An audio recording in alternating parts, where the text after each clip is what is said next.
Anastasia, welcome to the show. Hi, thank you for having me. So, Anastasia, you're a data analyst with 10 years of experience. You are based today in Dubai, but you were not born there. And also, you have a big community, I would say, Telegram channel of over 20K people on Telegram. And you also have courses online, 4 active courses with thousands of students enrolled in one of them. But please, can you start us off with your background, where you come from, and what you study at university? Hi, yes, sure. My name is Nastya. It's the short from Anastasia. Like most of my friends usually call me my short version of the name. I was originally born in Russia, and I come actually from a very, very small northern city.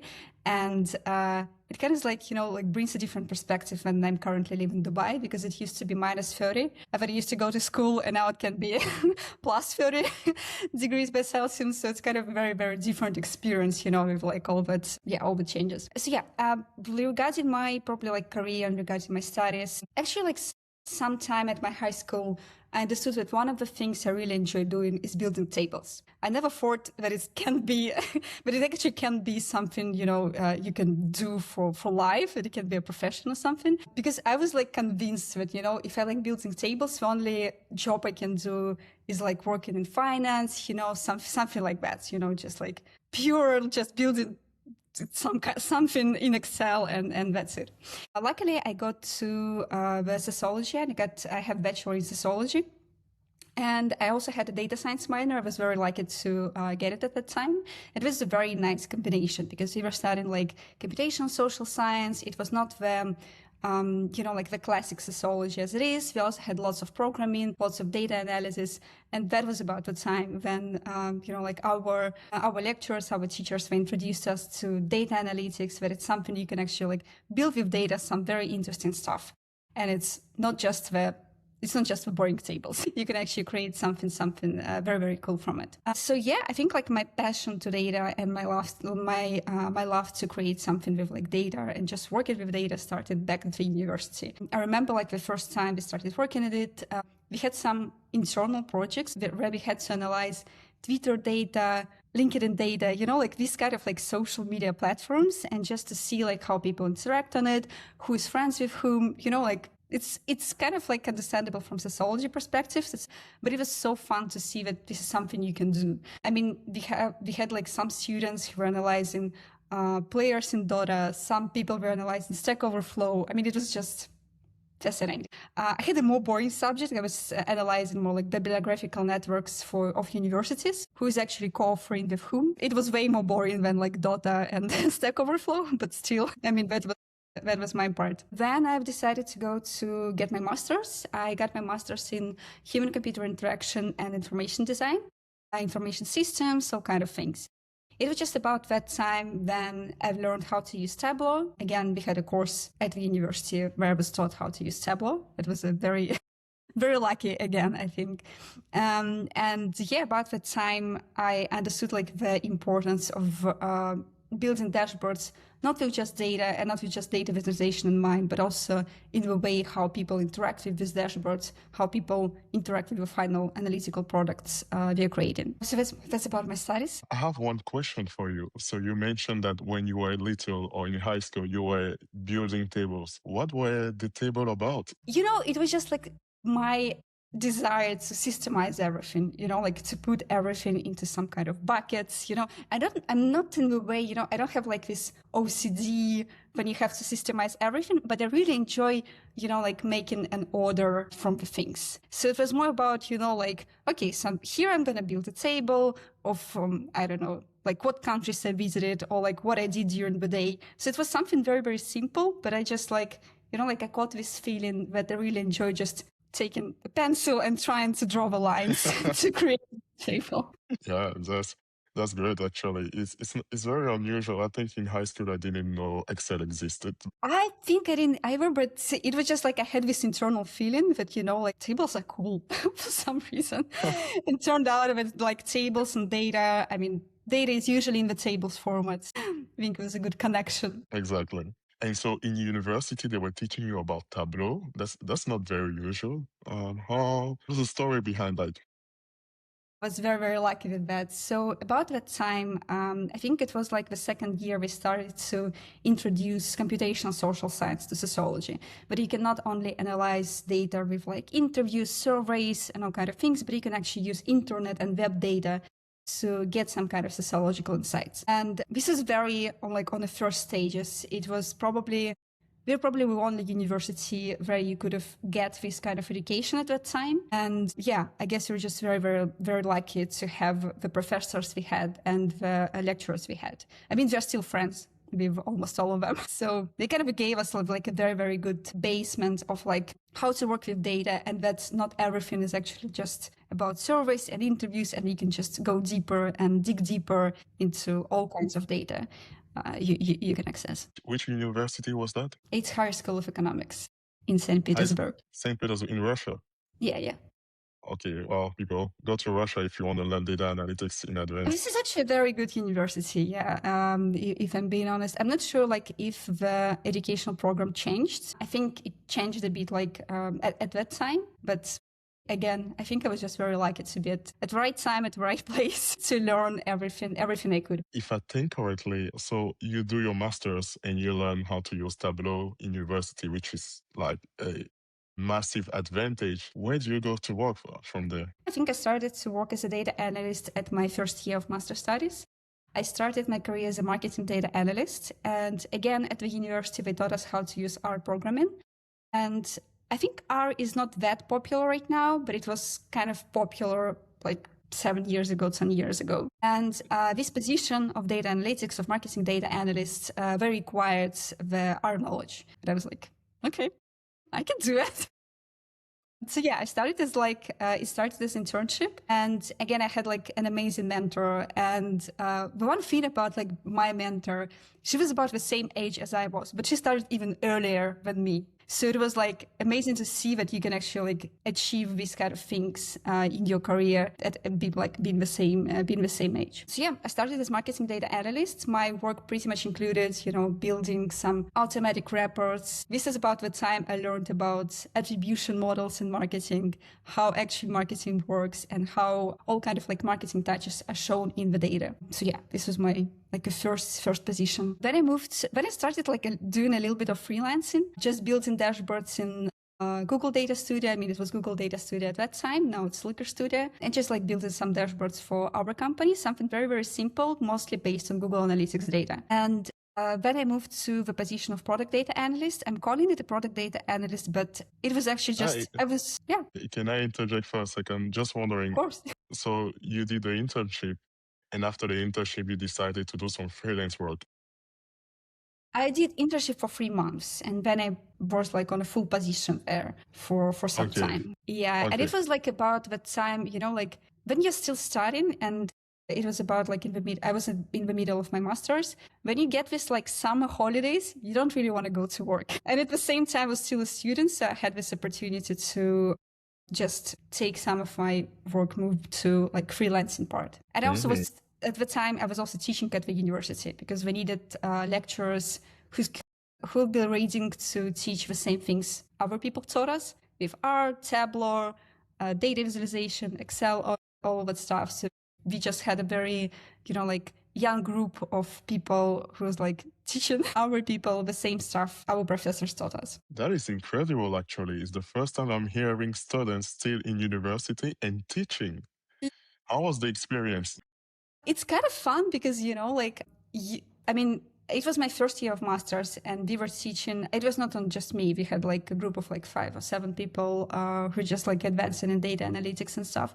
We were teaching like first year bachelor students, and like we have like a 4 or 5 year difference in age. Like it's not that big, So it was very, very exciting because I think the best way to learn something is start teaching it because you have to learn everything like very quickly because you should be better than the students you're teaching, like in that particular subject. But at the same time, it was very complex when it came to grading. When you have to grade people and you have to give this like grades to students, and for some of them, it might affect something in the future. It might affect how we're gonna just if we're gonna be at a university or not. And yeah, I think it was like the most complex part. I still don't enjoy it a lot. Like, I think it's the worst thing in teaching is that you have grade somebody because, I mean, at the end of the day, they're all trying as much as they can. And yeah, this is Yeah. like the worst part. I can understand the feeling because I had to teach at university here in France, and I think the least fun part is when you have to give marks. So I tend to just give higher marks on average because I'm just, yeah, if they try, it's what I like. That's enough for me. And the worst thing, I think we had a 10 mark system. So from the first till 10. And it is very hard, like to explain why you, for example, give 8 and not 9 or 9 and not 10. And you're like, I mean, some of these things are still like pretty much subjective and we're not talking about tests, but for example, grading dashboards. I mean, there's still some kind of, like thing which can be probably graded equally for all people. I mean, it's just hard to do so because you're doing it individually for every person. Yeah, I understand. Getting back to the story, so you started freelancing during your summer, and so how did that go? How did you find the clients? Oh, that is again something very, very strange. Somebody sent me like an advertisement or something, some kind of post. One of the companies was sharing, and they were looking for someone who can help them to bring their marketing analytics to like understand where the client's coming from, how many, just regular stuff, like even how many sessions we have, how many registered users we have. So very, very basic stuff. But again, it was like 10 years ago, almost 10 years ago. It was not that popular at that time. Right now, you can just chat GPT everything. You don't need a specific person to do that for you. So yeah, I just contacted them saying that I have this experience. I can build something like that for you. And so I just built a couple of dashboards for them and some kind of educational kits on, like, okay, guys, you have to set up like UTM parameters into your links to understand if it's actually like bringing you somebody or like just some very, very general stuff, It was not very advanced. But it was something. Can you explain UTM to the audience? I think not everybody will be familiar with the term. Yeah, so every time you open a link from somewhere, even you can notice it if you're like Googling something and you can go on the link and you'll see on top of where you have like this link part, you'll see like UTM source equal Google or like UTM medium equal something, UTM campaign equal something. So this is actually a way for marketing specialists to understand which of the content brought who. So how does it usually work? Like if like talking something very, very, very, very general, let's imagine we have a link to some specific event, for example, a conference, and you've decided to share this link at LinkedIn, I don't know, WhatsApp, in your email subscription and somewhere else. So in order for you to understand like how many people you actually brought from these different sources, you have to like mark these links with UTM parameters stating that this was like this source and this is like a second source and etc. It's very interesting. Yeah, fun thing is that most of the marketing specialists, they don't have any specific rules for how to set up what is going to be put in the source, what is going to be in the medium, how it's going to be for the campaigns. Because if you have thousands of campaigns, you can't just name them randomly. I mean, you need some kind of naming convention. Otherwise, you would never understand like what was that actually, like what was the timing or so the actual like process of creating the rules of how you're gonna create these UTM parameters is also like a very important part. I think some companies, they use some kind of, not a calculator, but it's like you just select the source, you just select the campaign, you select the date, and it creates the link with UTM parameters for you. It's like a constructor or something. So yeah. It makes the job easier for sure. Definitely. So to get back to the story, you are doing this freelance work as a marketing analyst, basically doing the work for them and also teaching them how to set up some tracking on their links. So what do you do after that? If I remember correctly, you are at the end of your first year of masters, right? Yeah. That was about time. I mean, it's hard to do freelance work. Like if you ever did it, I mean, it's hard to find clients. It's hard. It's also not very stable. I mean, and I'm a person who loves stability. I prefer getting my money at the same time each month, with no surprises. So yeah, it was about like time I've decided to find a job, like a real one. And I started to work as a product data analyst. And it was actually like a very, very hard time for me because I was working as a product data analyst. At the same time, I was still teaching at the university, and I had lectures started at like 8 a.m. and I was still doing my master's. So like, it was like, I'm not sure how I actually like, how I did it. It was really, really hard. I think the only thing that helps is it was just young to do that. I mean, I would never do something like that right now. I'm just not. So yeah, I started as a data analyst, and I was one data analyst at this place. So I pretty much had to do everything. And I think my job actually was called, like my job title was customer data analyst. But at the end of the day, I was just analyzing whatever we had. You want to analyze marketing? Let's analyze marketing. You want to analyze logs on the website? Let's go analyze logs. You want to analyze surveys? Let's do that. So I think it was a very good experience and very like mind-broadening experience where I got to try many different kinds of data, many different things. And, this is the time that I understood like the one thing I enjoyed the most was actually building dashboards. So this is the part of my job which I very much liked, comparing to, for example, trying to calculate A/B tests. Still very bad with statistics to this day.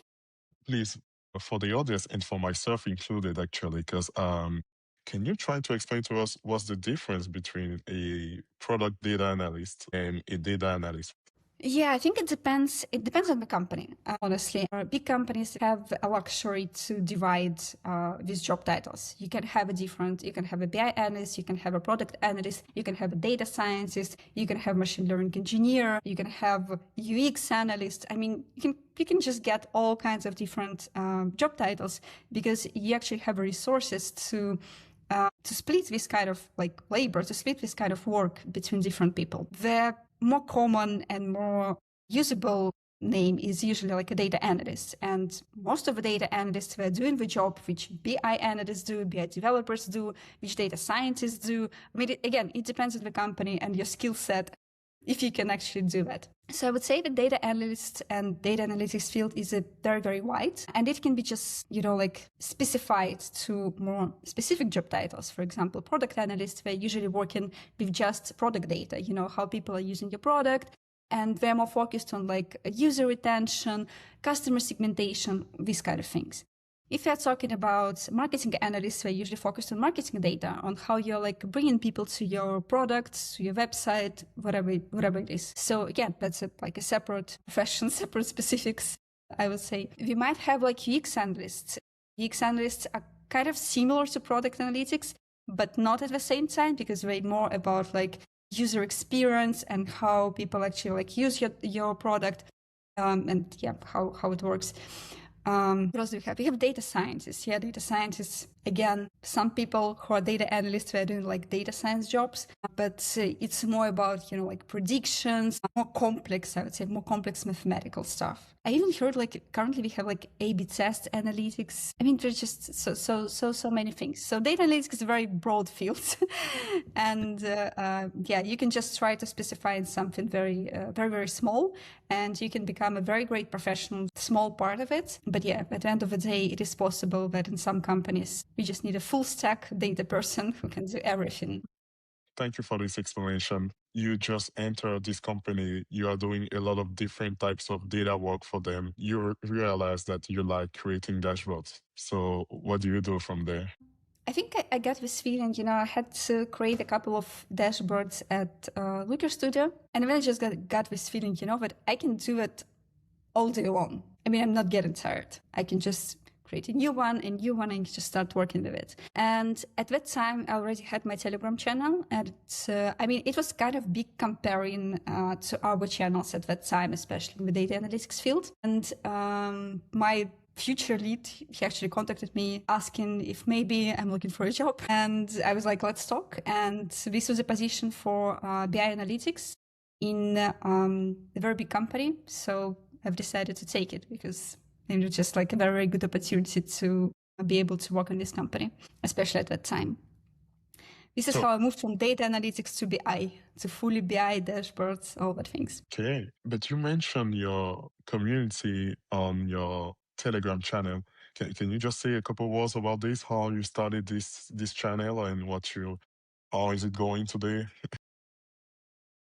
So when you're a student, you you actually usually take all the opportunities you can. And so I think during my bachelor's, I started to work as a social media manager for a couple of blogs. And one of them was more about like data analytics and market research stuff. So I was actually like creating posts for them in different social media platforms. Actually, at the same time, I was also social media manager for the company who was producing woodworking tools. It was a very, very strange thing, you know, like being like an SMM manager for data analytics and like for woodworking. It's really was crazy. But yeah, so about that time, people told me like they really enjoy all the things I'm creating for this data analytics company. And they were like, why won't you start something on your own? I mean, we really enjoy the way you write, we really enjoy the posts you find. I mean, why don't you get something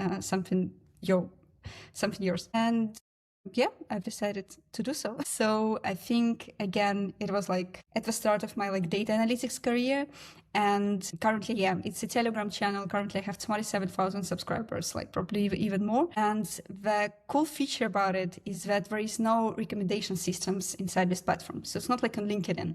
I mean, you post, nobody's going to see it if you don't have any subscribers. I mean, it's not the usual like it's not like on YouTube, not like on LinkedIn. You just have this channel and you post inside this channel. So yeah, I think I'm kind of proud of what I've achieved with this channel, and it's still popular to this day.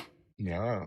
And you should be proud, I think. And if I understand correctly, you get the opportunity to work at this big company from someone inside your channel on Telegram. Yes. They noticed my channel, and he had the channel of his own, and we were just like cross-posting each other a couple of times. And he also had a podcast. He was like, do you want to come to a podcast? At the end of a podcast, he was like, maybe you want to work for me? Yeah, so George, if you want to give me a job after that. But yeah, it was it was like that. I think it was also one of the best things I've ever did, because like this channel actually brought me thousands of, like, not thousands, but it brought me lots of different clients. It brought me new job opportunities because people know me from this channel. So if I can give you one advice to whoever is listening, is to try to build your local personal brands. You're building on any platform you can. I mean, this is something which is going to stay with you, whatever you do, whatever you work in this company or another company. I mean, this is yours. Nobody can take it from you. So try to do something for your brand. I think in the age of AI and in the age of content, it's very important for each one of us to have a little bit of a personal branding. I know a lot of people have their Instagram channel, but also we should think about our professional life the same way, in my opinion. So I totally agree with you. So you joined this company, which is still in Russia, I think. Yeah. Yeah. And how was the experience with this guy that also had a Telegram channel and a podcast? Yeah, his name is Roman, if he ever notices this. It was probably that I got like the biggest boost I could ever get with BI, because he's an amazing professional with Tableau, with building dashboards, with dashboard design and all that kind of things. At the same time, we had a dream team. I think it was like the perfect combination of people who was working at the same time at one company, and everybody was just so talented. And I mean, they still are. They're just so talented, and they very much care about what we do. Honestly, I think I got like the biggest part of my experience, and the most important part of my experience came from actually working and doing this job.